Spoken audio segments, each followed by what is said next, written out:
संजय जी महाराष्ट्र से, मुंबई।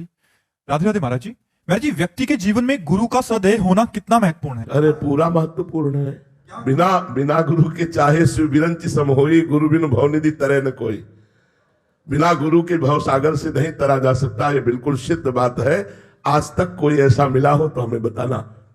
श्री भगवान का मिल जाना भी हो सकता है, लेकिन भव समुद्र से भ्रम से पूर्ण निवृत्ति हो जाना ये केवल गुरु कृपा से होती है। श्री नामदेव जी महाराज भगवान के साथ खेलते थे, भगवान के साथ खाते थे, भगवान से बातचीत करते थे।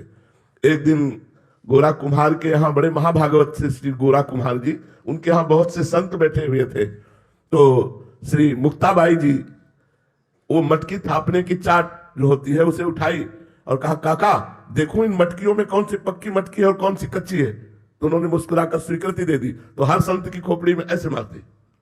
तो जो और संत थे मुस्कुरा दिए। जब नामदेव जी की मारा तो उनका, ये क्या है, क्यों मारा? तो बोले, काका ये मटकी कच्ची है। नामदेव जी सारी सभा में, संतों की सभा में कच्चे साबित कर दिए गए, सब हंस दिए। नामदेव जी को अच्छा नहीं लगा। वो सीधे गए विट्ठल भगवान से बात की। बोले, मैं कच्चा हूं? तो भगवान ने कहा, हाँ तुम कच्चे हो। बोले, क्यों? सब पक्काई तो आपसे मिलने की होती है, जब मैं आपसे मिल गया तो किस बात का कच्चा? बोले, तुमने गुरु नहीं किया। बोले, गुरु करने का फल होता है भगवत प्राप्ति, और वो आप हमें प्राप्त है तो गुरु की जरूरत क्या? बोले, यही कच्चाई है। तो बोले, आप ही बताओ मैं किसको गुरु बनाऊं? तो बोले, जाओ इस जंगल में एक शंकर जी के मंदिर में संत पड़े हुए हैं, मंदिर के अंदर, उनको जाकर के गुरु बनाओ। विशोबा खेचर जी वहां गए तो देखा वो शंकर जी की जो पिंडी होती है उस पे वो पैर रखे थे और देहरी पे सर रखे थे। तो नामदेव जी ने देखा कि इनको गुरु बनाए जो एक आस्तिक भी नहीं है। उन्होंने कहा, बाबा ये अपने पैर हटाओ, शंकर जी के ऊपर पैर रखे हो। बोले, बेटा जहां शंकर जी ना हो वहां पैर रख दो, जहां शंकर जी ना हो वहां पैर रख दो। तो उन्होंने जहां जहां पैर हटाने की कोशिश की वहीं लिंग प्रकट हो गया, क्योंकि सब कण कण शिव स्वरूप है, ब्रह्म स्वरूप है। तब उठे और कहा, बेटा कण कण भगवान का स्वरूप है। उन्हें गुरु बनाया और इसी के बाद उन्होंने कुत्ते में भगवत साक्षात्कार कर लिया। जब भगवान के पास गए तो भगवान ने कहा, देखा गुरु का चमत्कार, मैं ही उस बालिका के रूप में थाप मार रही थी, तब तुम मुझे नहीं पहचान पाए, और गुरु कृपा हुई तो कुत्ते में तुमने मुझे पहचान लिया। तो गुरु के बिना भगवत साक्षात्कार करना असंभव है।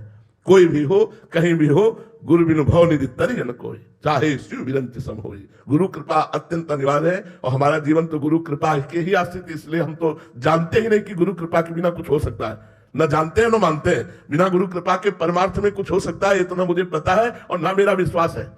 चाहे जितना अहंकार से साधना कर ले, एक थप्पड़ लगाएगी माया तो काम क्रोध के चरणों में मारे घूमे हुए। गुरु कृपा के बिना इस माया से निकल पाना, मुझे जैसा अनुभव होता है और शास्त्रों में जैसा पढ़ा है, अत्यंत दुर्गम, अत्यंत दुर्गम है। प्रकट में गुरुदेव का होना अत्यंत अनिवार्य है। महाराज जी, एक तो है जो प्रकट में जिनको गुरुदेव शासन कर रहे हैं, और एक है मंत्र ले लिया, बट उनमें कैसे महाराज जी संचार होता है गुरु कृपा का? मतलब जो दूर रह रहे हैं, जो आपसे मिलते नहीं है, तो उनपे कैसे कृपा? गुरु की आज्ञा का पालन करना।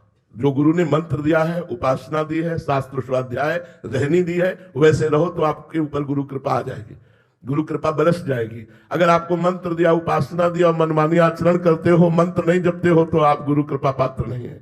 कृपा पात्र वही है जो आज्ञा का पालन करे। अब जो कहे करे हम सोई, आयस लिए चले निज दासी, मन क्रम वचन त्रिशुद्ध सकल मत हम श्री हरिवंश उपासी। जो आज्ञा गुरुदेव ने दी उसी आज्ञा के अनुसार हम अपनी जीवनचर्या बनावे, दिनचर्या बनावे, तो चाहे लाख कोस दूर रहे, हमारे ऊपर गुरु कृपा बरसती रहेगी। महाराज जी, आपको लाखों लोग सुनते हैं महाराज जी, कुछ ने तो प्रकट में दीक्षा लिया है, जो आपकी आज्ञा में चल रहे हैं वो भी गुरु कृपा के। हाँ, जो आज्ञा में चल रहे हैं, दीक्षा नहीं लिए, उनका भी परम मंगल होगा, क्योंकि जैसे वो राधा राधा जप रहे हैं तो यही गुरु मंत्र हो गया, और जो हम आचरण बता रहे हैं यही उपदेश हो गया। मंत्र और उपदेश दोनों का पालन करना ही तो शिष्यता है। तो वो चाहे कंठी बंधवावे चाहे ना बंधवावे, उनका परम कल्याण निश्चित है, क्योंकि राधा नाम मुख से श्रवण करके, उपदेश श्रवण करके वो चल रहे हैं, तो उन पर गुरु कृपा बरसेगी।